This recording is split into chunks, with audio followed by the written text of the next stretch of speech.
ये न्यूज देख रहे हैं आप और आपका राज्य आपकी खबरों में मैं हूं आपके साथ सोहन सिंह। देश में बढ़ते कोरोना संक्रमण और लॉकडाउन को लेकर इस्लामिक स्कॉलर आफ्ताब अहमदी का बयान सामने आया है। साथ ही उन्होंने मुस्लिम समुदाय से भी अपील की है। क्या कुछ कहा है उन्होंने, आइए सुनते हैं। ये माह रमज़ान का रोज़ा के रोज़े गुजर चुके हमारे सामने और माह रमज़ान के मुनासबत से मैं सारे लोगों को, हम सारे मुसलमानों को मुबारकबाद देना चाहते हैं और साथ ही साथ ये भी बता देना चाहते हैं कि ये कोरोना जैसी महामारी जो हमारे देश में है बल्कि पूरी दुनिया में है, ये बीमारी इसको हल्के में ना लें और सरकार की तरफ से जो भी गाइडलाइन मतलब दी जाए उस पर सख्ती से अमल करें। और इसको बहुत सारे लोग ये कहते हैं कि हमारा ईमान मजबूत है, ये है वो है। इसका मतलब यह है कि सही हदीस और कुरान की उसको जानकारी नहीं है, इसलिए इस तरह से बोला करते हैं। ये माह पौड़ी के रमज़ान नर्सिंग कॉलेज में 37 छात्राओं के कोरोना पॉजिटिव पाए जाने के बाद हड़कंप मच गया है। आपको बता दें कि एक शिक्षक और एक छात्रा के कोरोना पॉजिटिव पाए जाने के बाद सैंपल लिए गए थे, जिसके बाद 37 छात्राओं की रिपोर्ट कोरोना पॉजिटिव आई है।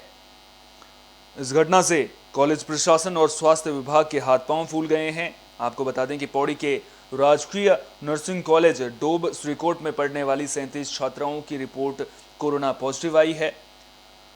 दरअसल पहले एक छात्रा और एक शिक्षक कोरोना की चपेट में आए थे, जिसके बाद एहतियात के तौर पर 64 छात्राओं और 10 कॉलेज स्टाफ का सैंपल लिया गया था, जिसकी रिपोर्ट आने के बाद पता चला है कि 37 कॉलेज की छात्राएं भी कोरोना पॉजिटिव हैं।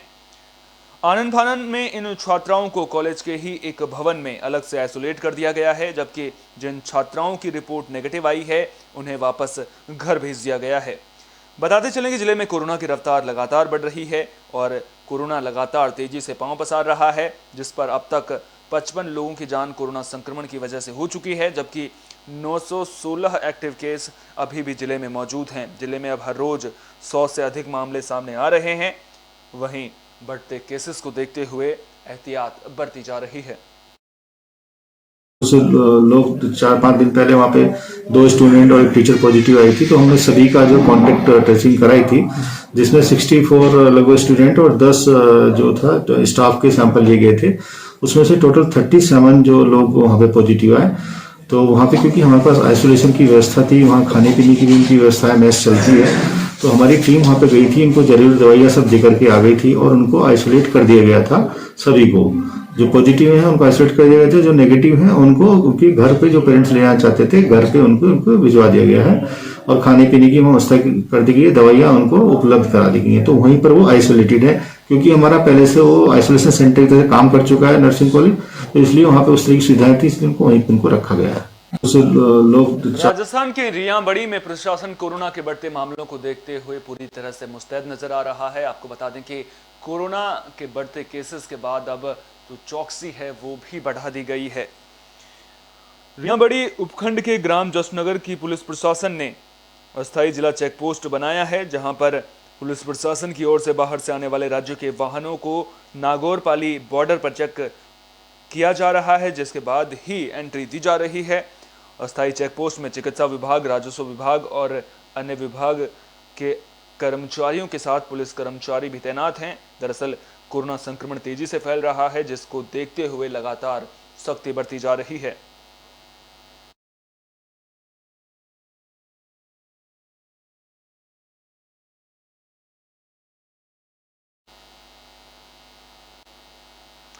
आगरा में फतेहाबाद के रियावली में पुनः मतदान किया जा रहा है। दरअसल जिस दिन मतदान हुआ था उस दिन मतपेटी को लेकर के विवाद हुआ था, जिसके बाद फतेहाबाद के रियावली में पुनर्मतदान हो रहा है। पुनर्मतदान के मद्देनजर सुरक्षा के पुख्ता इंतजाम देखने को मिल रहे हैं। बता दें कि उपद्रव के बाद स्थगित हुए बूथ पर मतदान सुबह शुरू हो गया था। मतपेटी लूटने के बाद पोलिंग रद्द किया गया था। पुनर्मतदान में मतदाताओं की लंबी कतारें देखने को मिल रही हैं। सुरक्षा को लेकर भी तगड़े इंतजामात देखने को मिल रहे हैं।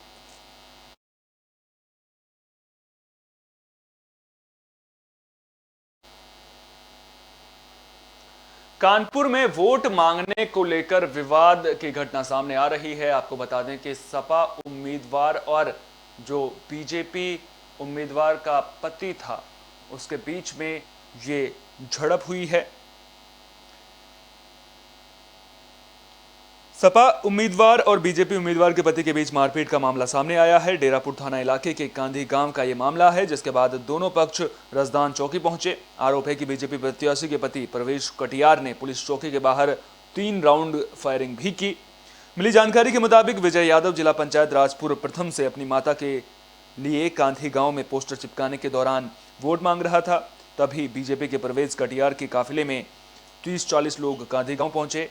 समाजवादी पार्टी और बीजेपी के दोनों का एक ही गली में आमना सामना हुआ, जिसके बाद विवाद ने तूल पकड़ लिया। तो हम सतवरा सीट से 6 से चुनाव लड़ रहे हैं और यहाँ हमारे बच्चे वोट मांग रहे थे, विजय यादव और उसके साथ हमारे भतीजे वगैरह थे। तो आज स्टीकर जपाना था कि टाइम कम बचा हुआ है। इसी टाइम पर प्रवेश कटियार 2-3 दिन से बवाल करने झगड़े करने की सोचता था। बच्चे हमें बताते थे, मैं कहते थे बेटा झगड़ा नहीं करना है और झगड़ा करने वाले अच्छे लोग नहीं होते हैं। बचाते रहे। आज वो आया सीधे जो बताया बच्चे ने, सीधे आए थप्पड़ की थप्पड़ मारना शुरू कर दिया और उसके बाद सीधा डंडे मारने शुरू कर दिए और चौकी के सामने आकर सीधे फायर करने शुरू कर दिए। चौकी इंचार्ज कह रहे हैं, चौकी इंचार्ज के सामने फायर किए, चौकी इंचार्ज मान रहे हैं और खोखे भी बराबर किए। पंजाब सरकार ये दावा कर रही है कि जो किसान है उनका मंडियों से गेहूं का एक दाना खरीदा जा रहा है।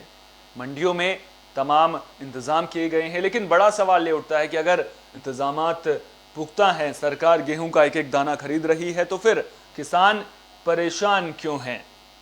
पंजाब सरकार भले ही तमाम वादे कर ले, लेकिन फिर भी किसान परेशान हो रहे हैं।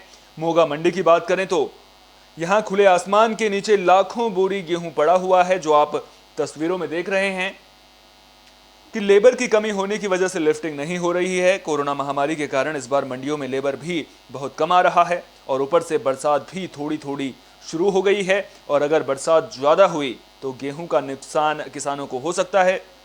आपको बता दें कि दूसरी ओर किसान कह रहे हैं कि बारदाने की भी बड़ी समस्या है, लेकिन अधिकारी भी इस बात को मान रहे हैं कि लेबर और बारदाने की समस्या है। क्या कुछ कह रहे हैं किसान और अधिकारी, चलिए आपको सुनाते हैं, लेकिन उससे पहले आपको ये तस्वीरें दिखा देते हैं किस तरह से यहां पर जो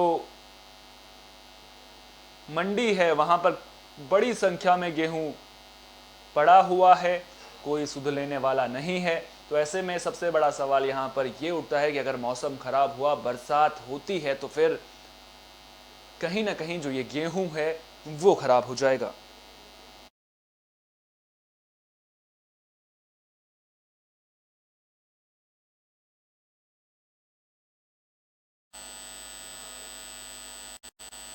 पंजाब के अमृतसर में क्रिकेट मैच को लेकर विवाद का मामला सामने आया है। आपको बता दें कि विवाद में 2 भाइयों की जमकर पिटाई कर दी गई, जिसके बाद पीड़ित परिवार ने इंसाफ की गुहार लगाई है।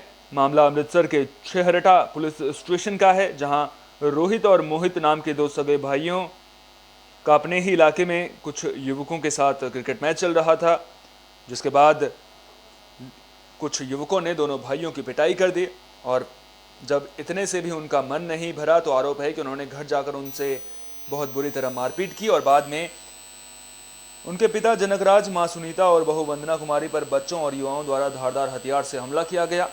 हमले में गंभीर रूप से घायल रोहित और उनके भाई मोहित को इलाज के लिए सिविल अस्पताल में भर्ती कराया गया है। पीड़ित परिवार ने प्रशासन से इंसाफ की गुहार लगाई है। मेरा ਤੇ ਮੇਰੇ ਬ੍ਰਦਰ ਦਾ ਝਗੜਾ ਹੋਇਆ ਸੀ ਉਦੋਂ। ਗੱਲ ਸਿਰਫ ਆ ਸੀ ਕਿ ਆਪਾਂ ਕ੍ਰਿਕਟ ਖੇਡਦੇ ਪਏ ਸੀ ਉਹਨਾਂ ਨਾਲ ਤੇ ਛੋਟੀ ਜਿਹੀ ਗੱਲ ਹੋਈ ਸੀ। ਮੇਰੇ ਬ੍ਰਦਰ ਜਿਹੜੇ ਮੋਹਿਤ ਕੁਮਾਰ ਆ ਉਹ ਬੋਲਿੰਗ ਕਰਾਉਂਦੇ ਪਏ ਸੀ ਤੇ ਉਹਨਾਂ ਨੇ ਫਾਸਟ ਦੀ ਵਾਰਨਿੰਗ ਦਿੱਤੀ ਸੀ, ਜਿਹੜੀ ਕਿ ਆਪਾਂ ਕਿਹਾ ਇੰਨੀ ਸਲੋ ਬੋਲ ਕਰਾ ਰਹੇ ਆ, ਇਹਦੀ ਆਪਾਂ ਵਾਰਨਿੰਗ ਨਹੀਂ ਮੰਨਣੀ ਹੈਗੀ। अपना गुरुद्वारा ਛੜਾ ਸਾਹਿਬ ਉਹਦੇ ਲਾਗੇ ਬਾਬਾ ਦੀਪ ਸਿੰਘ ਐਵਨਿਊ ਹੈ ਤੇ ਉੱਥੇ 3 ਨੰਬਰ ਗਲੀ 'ਚ ਚੌਂਕ 'ਚ ਆਪਣਾ ਘਰ ਹੈ ਤੇ ਉਹ ਲਾਗੇ ਪਲਾਟ ਹੈਗਾ ਕੋਈ 20 ਮਰਲੇ ਦਾ। ਉੱਥੇ ਬੱਚੇ ਖੇਡਦੇ ਸੀਗੇ ਤੇ ਸਾਡੇ ਬੱਚੇ ਵੀ ਨਾਲ ਖੇਡ ਰਹੇ ਸੀ ਉਹਨਾਂ ਦੇ। ਉਹਨਾਂ ਦਾ ਮੁੰਡਾ ਆਊਟ ਹੋ ਗਿਆ ਤੇ ਆਪਣਾ ਉਹਨੇ ਕਿਹਾ ਵੀ ਆਊਟ ਹੈ ਤੇ ਇੰਨੀ ਗੱਲ ਤੋਂ ਇਹਨਾਂ ਦੀ ਬਹਿਸ ਬਜਾਈ ਹੋ ਗਈ, ਧੱਕਾ ਮੁੱਕੀ ਹੋਈ। ਉਸ ਤੋਂ ਬਾਅਦ ਉਹ ਸਾਰੇ ਜਣੇ ਪੈ ਗਏ ਤੇ ਮੋਹਿਤ ਹੈ ਮੇਰਾ ਬੇਟਾ ਵੱਡਾ, ਤੇ ਇਹਨੂੰ ਉਹਨਾਂ ਨੇ ਕੋਈ ਚੀਜ਼ ਮਾਰੀ ਕਿ ਜਿਹਦੇ ਨਾਲ ਕਿ ਇਹਦੇ ਆਪਣਾ ਸੱਟ ਲੱਗ ਗਈ। ਇਹ ਮਿਤੀ 17/4/2021 ਨੂੰ ਸ਼ਾਮ ਵੇਲੇ ਕਰੀਬ 7 ਵਜੇ ਲੜਕੇ ਆ ਮੋਹਿਤ ਤੇ ਰੋਹਿਤ ਦੋਵੇਂ ਭਰਾ ਆ। ਇਹ ਆਪਣੇ ਕਲੋਨੀ ਦੇ ਬਾਬਾ ਦੀਪ ਸਿੰਘ ਕਲੋਨੀ ਦੇ ਜਸ਼ਨਦੀਪ ਬਿੱਲਾ ਤੇ ਇੰਦਰਜੀਤ ਦਲਜੀਤ ਪ੍ਰਿੰਸ ਇਹ ਲੜਕੇ ਦੇ ਹੋਰ ਵੀ ਲੜਕਿਆਂ ਨਾਲ ਕ੍ਰਿਕਟ ਖੇਡ ਰਹੇ ਸੀ। मेरा तो मेरे ब्रदर का उत्तरकाशी में चारधाम यात्रा की तैयारियों को लेकर समीक्षा बैठक की गई है। आपको बता दें कि इस बैठक में डीएम ने अधिकारियों को उचित दिशा निर्देश दिए हैं। डीएम श्री मयूर दीक्षित ने यात्रा से जुड़े सभी विभागीय अधिकारियों को जरूरी दिशा निर्देश दिए। जिलाधिकारी ने यमुनोत्री धाम में पुल निर्माण का काम शीघ्र पूरा करने और यात्रा से पूर्व पैदल मार्ग को सुव्यवस्थित और सुरक्षित बनाने के निर्देश ईई लोक निर्माण विभाग को दिए। जानकी चट्टी से यमुनोत्री पैदल मार्ग पर घोड़ा खच्चर लीद की सफाई की परस्पर व्यवस्था सुनिश्चित करने के साथ ही जिला पंचायत को हर पेज पर लीद सफाई हेतु स्पेशल सफाई कर्मी की नियुक्ति करने का आदेश भी दिया गया है। आपको बता दें कि यात्रा पड़ाव पर बेजुबान पशुओं घोड़ा खच्चरों के लिए सोलर वाटर पानी की व्यवस्था सुनिश्चित करने का निर्देश भी दिया गया है। साथ ही घोड़ा खच्चरों को व्यवस्थित तरीके से संचालन को लेकर रजिस्ट्रेशन कराने के निर्देश भी जिला पंचायत विभाग को दिए गए हैं।